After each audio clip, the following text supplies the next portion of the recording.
20 दिसंबर 2021 आज के बाबा की साकार महावाक्य।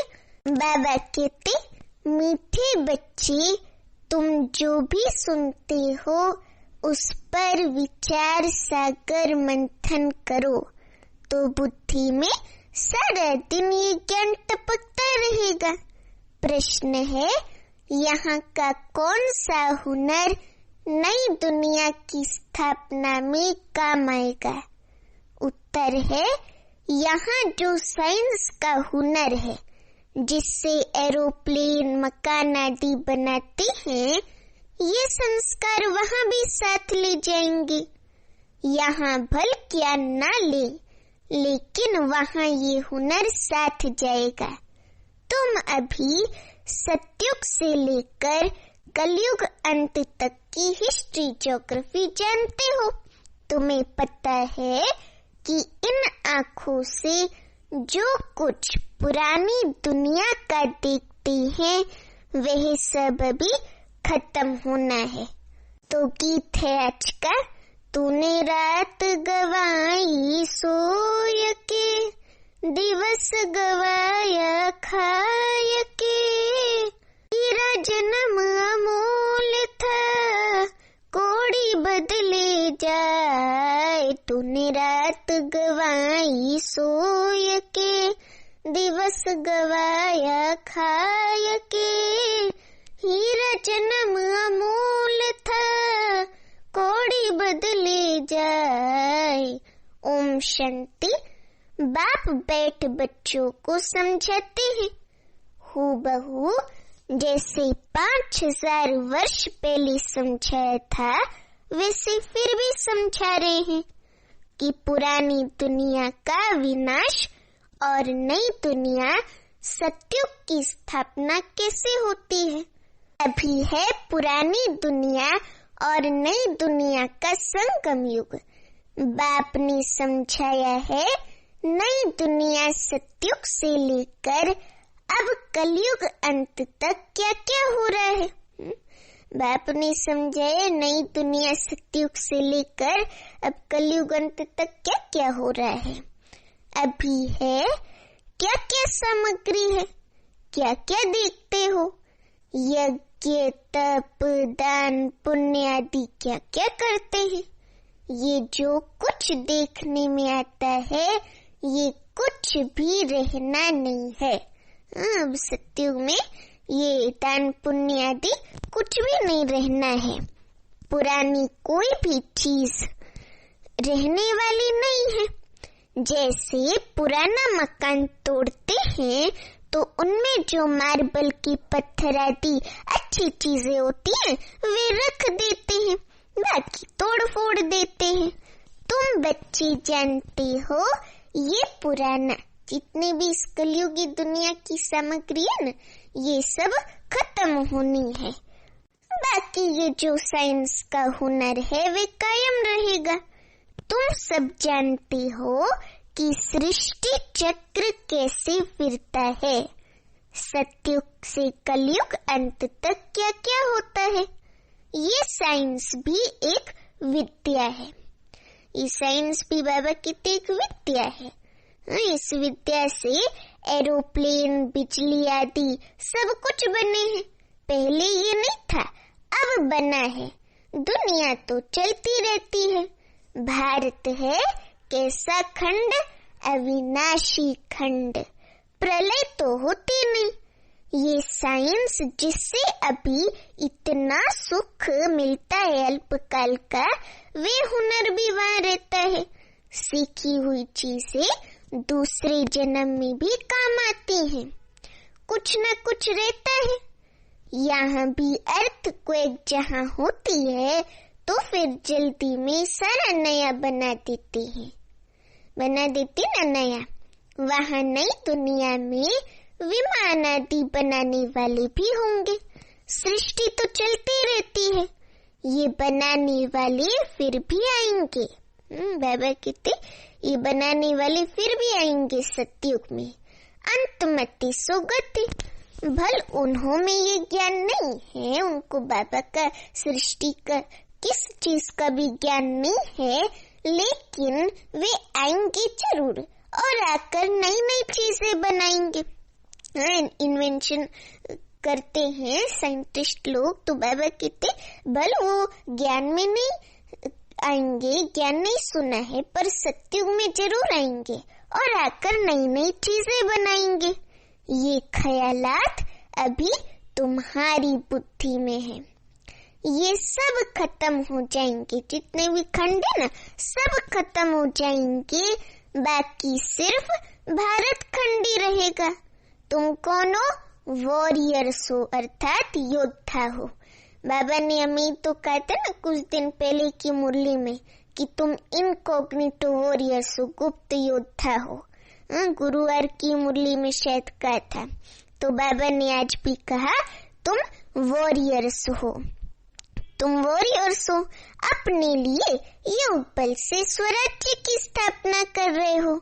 वहाँ सब कुछ नया होगा, क्योंकि नाम ही है ना नई दुनिया। तत्व भी जो तमो प्रधान है वे सतो प्रधान बन जाएंगे, तत्व भी सतो प्रधान हो जाएंगे, सब फर्स्ट क्लास हो जाएगा। तुम भी नई पवित्र दुनिया में जाने के लिए अब पवित्र बन रहे हो। तुम जानते हो हम बच्चे ये सीख कर बाबा का ज्ञान और धारण करके बहुत होशियार हो जाएंगे, बहुत मीठे फूल बन जाएंगे।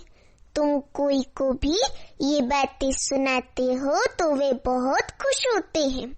जो जितना अच्छी रीति समझाते हैं उन पर बहुत खुश होते हैं कि अच्छी सर्विस करते हैं। कहते हैं ये समझाते तो बहुत अच्छा है, परंतु जब ओपिनियन लिखने लिए कहते हैं तो कहते हैं कि विचार करेंगे, इतने में हम कैसे लिख दें। एक बार सुनने से बाप से योग कैसे रखें ये सीख नहीं सकते। अच्छा, बाबा कहते अच्छा तो लगता है, अच्छा तो लगता है। तुम ये जरूर समझाते होंगे कि अब पुरानी दुनिया का क्या होना है? विनाश होना है। पापों का बोझा सिर पर बहुत है। ये पतित दुनिया है, पाप बहुत किए हुए हैं। रावण राज्य में सब पतित हैं, तब तो पतित पावन बाप को बुलाते हैं। ये ज्ञान अभी तुमको है। सतयुग में ये कोई नहीं जानते कि सतयुग के बाद त्रेता आएगा। वहाँ तो प्रारब्ध भोगते हैं ना, वहाँ ये थोड़ी सोचते हैं अभी हमको त्रेता में भी जाना है, फिर तो द्वापर से उतरती कला भी होगी। नहीं, वहाँ तो सुख भोगते हैं, प्रारब्ध भोगते हैं। अब तुम बच्चे कितने बुद्धिवान बनते हो, बेसमझ से समझदार बनते हैं। जानते हो हमको रूहानी बाप पढ़ाते हैं, स्पिरिचुअल फादर शिव बाबा पढ़ाते हैं। बाबा है वर्ल्ड ऑलमाइटी अथॉरिटी, वह है शास्त्रों की अथॉरिटी। उन शास्त्र पढ़ने वालों को ऑलमाइटी नहीं कहा जाता है। ये सब भक्ति मार्ग के शास्त्र, गीता और ये सब उपनिषद वगैरह। बाकी ये जो बाबा तुमको पढ़ा रहे हैं ज्ञान, ये है नई दुनिया के लिए नई बातें। तो तुम बच्चों को बहुत खुशी होनी चाहिए। बुद्धि में सारा दिन ये ज्ञान टपकता रहे, अर्थात ज्ञान का ही चिंतन चलता रहे। स्टूडेंट जो पढ़ते हैं उसको फिर रिवाइज भी करते हैं, फिर याद करते हैं, फिर इम्तिहान में याद करते हैं तो जाकर पास होते हैं। तो बाबा वही कहते जिसको ही विचार सागर मंथन कहा जाता है। तुम ये समझते हो कि बाबा हमको बेहद की पढ़ाई अथवा सृष्टि के आदि मध्यंत का सारा राज पेट समझाते हैं, जिसको तुम्हारे सिवाय कोई समझ नहीं सकते। इसलिए तुमको बहुत खुशी होनी चाहिए। तुम बहुत बड़ी आदमी बनते हो। हम तो विश्व के मालिक बनते हैं सतयुग में। तो बाबा कहते तुम तो बहुत बड़ी आदमी बनते हो, आदमी हो। तुमको पढ़ाने वाला भी ऊंचे से ऊंचा बाप है, तो तुमको सदैव खुशी का पारा चढ़ा रहना चाहिए। सदैव बुद्धि में ये बातें रिवाइज करो कि पहले पहले हम पावन थे, फिर 84 जन्म ले पतित बन गए। अब ड्रामा प्लान अनुसार बाबा पावन बना रहे हैं। साधु संत सब कहते हैं कि हम रचता बाप और रचना के आदि मध्य अंत को नहीं जानते।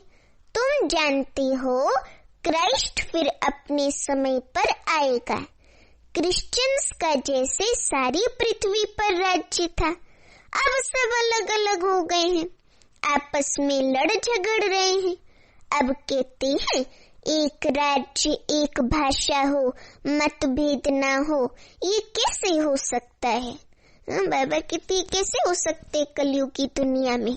अब तो आपस में लड़ झगड़ कर और ही पक्के हो गए हैं। लड़ने झगड़ने में और ही पक्के हो गए हैं। अभी ये तो हो नहीं सकता जो सबकी एक देवताई मत हो जाए। वो तो सिर्फ सतयुग में ही होगा ना। तो बाबा कितने भल कहते हैं राम राज्य चाहिए, परंतु समझते कुछ नहीं है। तुमको भी पहले कुछ पता नहीं था, अभी तुम ब्राह्मण बने हो। तुम जानते हो कि हमारा युग ही अलग है, हमारा युग है संगम युग। इस संगम युग पर ब्रह्मा मुख वंशावली ब्राह्मण धर्म की स्थापना होती है। तुम ब्राह्मण हो, राज ऋषि, तुम पवित्र भी हो और शिव बाबा से राज्य प्राप्त करते हो। वे योग रखते हैं ब्रह्म से। साधु संत लोग रहने के स्थान से परम धाम से योग लगाते, एक बाप से नहीं रखते। अब ब्रह्म से योग लगाने से क्या होता है? ब्रह्म में रहने वाले शिव बाबा से योग लगाना चाहिए ना। तो बाबा कहते कि एक बाप से नहीं रखते, कोई किससे रखते योग, कोई किससे, कोई किसका पुजारी तो कोई किसका। ये किसको पता ही नहीं कि ऊंचे से ऊंचा कौन है। इसलिए बाप ने कहा है ये सब है आसुरी संप्रदाय, स्वच्छ बुद्धि नहीं है। ये सब आसुरी संप्रदाय, तुच्छ बुद्धि, रावण के मुरीद हैं। तुम अभी शिव बाबा के बने हो। तुमको बाप से वर्षा मिलता है, नई दुनिया सतयुग का। हमें वर्षा मिलता है स्वर्ग की बादशाही का, नई दुनिया सतयुग का। बाप कहते हैं हे आत्माएं, तुमको अब तमो प्रधान से सतो प्रधान जरूर बनना है। इसलिए सिर्फ मुझे याद करो। कितनी सहज बात है। गीता में कृष्ण का नाम डाल दिया है, फिर उनको द्वापर युग में ले गए हैं। भूल तो भारी की है, परंतु ये बातें उनकी ही बुद्धि में बैठेंगी जो स्थायी यहाँ आती रहेंगी। बाबा कितने मेले में आते तो ढेरे, प्रदर्शनी के मेले में, उनमें से देखो सैपलिंग कैसे लगता है। अनेक धर्म वाले आते हैं, उसमें भी जास्ती हिंदू धर्म वाले आते हैं जो देवी देवताओं के पुजारी होंगे। कहते भी ना आप ही पूज्य, आप ही पुजारी। इसका भी अर्थ समझाना पड़ता है। मेले प्रदर्शनी में इतना अधिक समझा नहीं सकते। कोई तो 4-5 मास आते हैं, समझते हैं, कोई थोड़ा अच्छी रीति समझते हैं। तुम जितने जास्ती प्रदर्शनी मेले आदि करेंगे उतने बहुत आएंगे ज्ञान में। समझेंगे ज्ञान बड़ा अच्छा है, जरूर समझें, जाकर समझें। सेंटर पर इतने चित्र नहीं होते, प्रदर्शनी में बहुत चित्र होते हैं। तुम समझते हो तो अच्छा भी उन्हों को लगता है, तुम समझाते हो तो अच्छा भी उन्हों को लगता है। परंतु बाहर जाने से माया का वायुमंडल है, अपने धंधे धोरी में लग जाते हैं। अभी ये पुरानी दुनिया खत्म हो नहीं बनेगी और बाबा हमारे लिए स्वर्ग की बादशाही क्या कर रहे हैं? स्थापन कर रहे हैं। तुम्हें बहुत खुशी का पारा चढ़ा रहना चाहिए, बहुत खुशी होनी चाहिए कि बाबा हमारे लिए नई सत्यों की दुनिया स्थापन कर रहे हैं। नई दुनिया में हम जाकर नए महल बनाएंगे, ऐसे नहीं नीचे से महल निकल आएंगे। पहली मुख्य ये बात निश्चय करनी है कि वह शिव बाबा हमारा बाप भी है, टीचर भी है, मनुष्य सृष्टि का बीज रूप है, उनमें सारी नॉलेज है। तब तो महिमा गाते हैं ज्ञान का सागर, गुणों का सागर, पवित्रता का सागर, प्यार का सागर। वे बीज जड़ होता है, जो स्थूल वृक्ष का बीज होता है ना, वो जड़ होता है, वो चेतन नहीं होता, उसमें लाइफ नहीं होती, जान नहीं होती। और जो शिव बाबा इस कल्प वृक्ष का बीज है, आत्माओं की कल्प वृक्ष का, चाहे सृष्टि का बीज रूप का हो, तो बाबा जो है वो चैतन्य है, वो आकर उनको पूरे वृक्ष का ज्ञान देता है, ज्ञान से हमारी सदगति करता है। वो बीज तो जड़ होता है, स्थूल बीज, तो वे बोल ना सके, वे बीज ये चैतन्य है शिव बाबा। बाप ने तुमको सारी नॉलेज दी है जो औरों को अच्छी रीति समझानी है। मेले व प्रदर्शनी में ढेर आते हैं ज्ञान सुनने के लिए, निकलते कोटों में कोई है, 7-8 दिन आकर फिर गुम हो जाते हैं। ऐसे करते करते कोई ना कोई निकल आएगा, समय थोड़ा है। बाबा कह रहे हैं कि विनाश सामने खड़ा है, कर्मातीत अवस्था को पाना है जरूर। पतित से पावन होने के लिए याद बहुत जरूरी है। बाबा की याद की यात्रा बहुत जरूरी है, अपनी संभाल करनी है। मुझे सतो प्रधान बनना है, ये चिंता लगी रहे, क्योंकि सिर पर जन्म जन्मांतर का बोझा है। रावण राज्य होने से सीढ़ी उतरते ही आए हो, अब योग बल से सीढ़ी चढ़ना है। समझे? रात दिन यही फिक्रात रहे कि मुझे सतो प्रधान बनना है, और सृष्टि चक्र की नॉलेज भी बुद्धि में चाहिए। स्कूल में भी ये रहता है कि हम फलानी सब्जेक्ट में पास हो जाएं। इसमें मुख्य सब्जेक्ट है बाबा की इस पढ़ाई में याद की, योग की। सृष्टि के आदि मध्य अंत का भी ज्ञान चाहिए ना ज्ञान। तुम्हारी बुद्धि में सारा सीढ़ी का ज्ञान है कि अब हम बाबा की याद से सत्युगी सूर्यवंशी घराने की सीढ़ी चढ़ते हैं। 84 जन्म लेते सीढ़ी उतरते आए, अब फट से सीढ़ी चढ़ जाना है। गायन है ना, सेकंड में जीवन मुक्ति। इस जन्म में ही, इस ब्राह्मण जीवन में बाप से जीवन मुक्ति का वर्षा लेकर सो देवता बन जाएंगे। बाप कहते हैं, बच्चे तुम ही सूर्यवंशी थे, फिर चंद्रवंशी वैश्यवंशी बने, अभी तुमको ब्राह्मण बनाता हूँ। ब्राह्मण है चोटी, ऊंचे ते ऊंचा परम पिता परमात्मा कर ब्राह्मण देवता क्षत्रिय 3 धर्मों की स्थापना करते। आज बाबा ने नई बात कही कि मैं 3 धर्मों की स्थापना करता हूँ। पहला है ब्राह्मण धर्म संगम युग पर, फिर है सतयुग में सूर्यवंशी धर्म, और फिर क्षत्रिय धर्म है त्रेता युग में। तो बाबा 3 धर्मों की स्थापना करते हैं। तुम जानते हो अभी हम ब्राह्मण वर्ण में हैं, फिर देवता वर्ण में आएंगे। बच्चों को रोज बुद्धि में कितना ज्ञान भरते रहते। बाबा तो रोज हमारी बुद्धि को ज्ञान रत्नों की झोली से सुबह सुबह भरते हैं। पहले सुबह हम योग से शक्तियां भरते हैं बुद्धि और मन में, आत्मा में, और उसके बाद हम अपनी बुद्धि रूपी झोली में शिव बाबा के द्वारा ज्ञान भरते हैं। तो बाबा कहते कि बच्चों को रोज कितना बुद्धि में ज्ञान भरते रहते हैं। जिसको धारण करना है उसको ऐसे नहीं छोड़ देना है, ज्ञान को धारण करना है, नहीं तो आप समान कैसे बनाएंगे। सूर्यवंशी घराने में बहुत थोड़े आएंगे जो अच्छी रीति पढ़ेंगे और पढ़ाएंगे, वही आएंगे सूर्यवंशी घराने में। इस समय तुम्हारी गतमत दुनिया से बिल्कुल न्यारी है।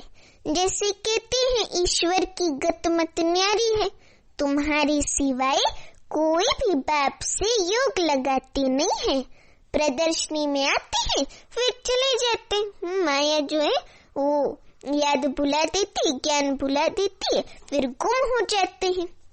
आएंगे 2-3 दिन तो कहेंगे आपका ज्ञान बड़ा अच्छा है, फिर उनको बोलो फोन करके आप आए नहीं आज कोर्स करने, तो बोलेंगे हम बहुत बिजी थे। तो बाबा वही कहते कि हमारे सिवाय कोई भी बाप से योग लगाते नहीं। प्रदर्शनी में आते हैं फिर चले जाते हैं, वे बन जाते हैं राजा नहीं प्रजा। बाकी बाबा कहते बाकी जो अच्छी रीति पढ़ेंगे पढ़ाएंगे वे अच्छा पद पा सकते हैं। फिर तुम्हारी ये मशीनरी भी जोर भरती जाएगी, बहुतों को कशिश होगी, आकर्षण होगी, आते रहेंगे। नई बात को फैलने में समय तो लगता है ना। चित्र भी फट से बहुत बन जाएंगे। दिन प्रतिदिन मनुष्य वृद्धि को पाते हैं, वृद्धि को पाते जाते हैं। अभी तो कितने ब्राह्मण वृद्धि को पा चुके हैं ना, लगभग 9 लाख या उससे ऊपर तो होगा ही ब्राह्मण परिवार, ब्राह्मण धर्म में बाबा के बच्चे। तो बाबा वही कहते कि दिन प्रतिदिन मनुष्य भी वृद्धि को पाते जाते हैं। तुम जानते हो ये जो बम शादी की लड़ाई लगेगी फिर क्या हाल होगा। दिन प्रतिदिन दुख अपार होता जाएगा। आखिरी ये दुख की दुनिया कलयुग खत्म होगी, टोटल विनाश नहीं होगा। शास्त्रों में गायन है ये भारत विनाशी खंड है। तुम जानते हो हमारा यादगार हूबहू कहाँ है, आबू में है। आज बाबा ने कहा हमारा यादगार हूबहू आबू में है, उस पर समझाना चाहिए, वे हैं जड़ यादगार। यही प्रैक्टिकल स्थापना हो रही है सतयुगी दुनिया की। आज योग सीख रहे हो वैकुंठ के लिए, अर्थात सतयुगी दुनिया के लिए।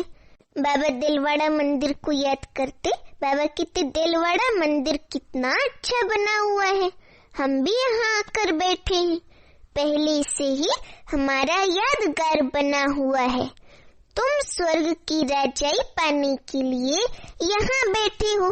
कहते हैं बाबा हम आपसे राज्य लेकर ही छोड़ेंगे। जो अच्छी तरह सारा दिन सिमरन करते और कराते होंगे खुशी भी उन्हों को रहेगी। स्टूडेंट खुद समझते हैं, क्या समझते हम पास होंगे व नहीं। लाखों करोड़ों में से स्कॉलरशिप कितने थोड़ों को मिलती है, बहुत थोड़ों को स्कॉलरशिप मिलती है कॉलेज में स्कूल में। मुख्य है 8 सोने के, फिर 108 चांदी के, बाकी 16,000 तांबे के। जैसे देखो पोप मेडल्स देते हैं तो सबको सोना थोड़ी देंगे। देखो कोई को सोने का, कोई को चांदी का। माला भी ऐसे बनती है। तुम चाहते हो कि गोल्डन प्राइज लेवे, अर्थात गोल्डन एज में आए, सतयुग में आए। चांदी की लेने से चंद्रवंशी में आ जाएंगे। बाप कहते हैं मुझे याद करो तो विक्रम विनाश होंगे और कोई उपाय ही नहीं है। बाबा बार बार याद की यात्रा पे अटेंशन खिंचवाते। बाबा कहते कि मुझे याद करो और विक्रम विनाश, मुझे याद करो तो विक्रम विनाश होंगे और कोई उपाय ही नहीं है। ये फुरना रखो पास होने का, पास विद ऑनर, PWH की डिग्री लेने का फुरना रखो। लड़ाई का थोड़ा जास्ती हंगामा होगा, फिर जोर से पुरुषार्थ करने लग पड़ेंगे। इम्तिहान के टाइम स्टूडेंट भी गैलअप करने पुरुषार्थ में लग जाते हैं। ये बेहद का, बाबा ने आज पाठशाला नहीं बोला, बाबा ने कहा ये बेहद का स्कूल है। प्रदर्शनी पर खूब प्रैक्टिस करते रहो। प्रोजेक्टर से इतने प्रभावित नहीं होते हैं जितना प्रदर्शनी देख वंडर खाते, क्योंकि बाबा निमित्त बनाकर समझाते हैं ना, प्रोजेक्टर में उतना क्लियर नहीं होता है, लेकिन सम्मुख उनको सुनाने से उनको अच्छा क्लियर होता है। तो बाबा कहते कि प्रोजेक्टर से इतने प्रभावित नहीं होते हैं जितना प्रदर्शनी देख वंडर खाते हैं। अच्छा, मीठे मीठे सिखिलते बच्चों प्रति माता पिता बाप दादा का याद प्यार और गुड मॉर्निंग। रूहानी बाप की रूहानी बच्चों को नमस्ते। अभी हम रूहानी बच्चों की रूहानी माता पिता बाप दादा को याद प्यार गुड मॉर्निंग और नमस्ते। अभी सुनते हैं धारणा के लिए मुख्य सार। पहली पॉइंट है, पुरानी दुनिया का विनाश हो उसके पहले अपनी कर्मातीत अवस्था बनानी है। याद में रहे सतो प्रधान बनना है। दूसरी पॉइंट, सदा यही खुशी रहे कि हमें पढ़ाने वाला स्वयं ऊंचे ते ऊंचा बाप है, शिव बाबा है। पढ़ाई अच्छी रीति पढ़नी और पढ़ानी है। ज्ञान सुनकर विचार सागर मंथन करना है। वरदान है, निर्विकारी व फरिश्ते स्वरूप की स्थिति का अनुभव करने वाले आत्म अभिमानी भव। निर्विकारी व फरिश्ते स्वरूप की स्थिति का अनुभव करने वाले आत्म अभिमानी भव। अभी वरदान का स्पष्टीकरण। जो बच्चे आत्म अभिमानी बनते हैं वे सहजी निर्विकारी बन जाते हैं। आत्म अभिमानी स्थिति द्वारा मनसा में भी निर्विकारीपन की स्टेज का अनुभव होता है। ऐसे निर्विकारी जिन्हें किसी भी प्रकार की इम्प्योरिटी व 5 तत्वों की आकर्षित नहीं करती, वही फरिश्ता कहलाते हैं। इसके लिए साकार में रहते हुए अपनी निराकारी आत्म अभिमानी स्थिति में स्थित रहो। अभी स्लोगन है, जीवन में अतीन्द्रिय सुख का अनुभव करने के लिए विशेष अमृत वेले एकांत प्रिय बनो। जीवन में अतीन्द्रिय सुख का अनुभव करने के लिए विशेष अमृत वेले एकांत प्रिय बनो। अच्छा, ओम शांति।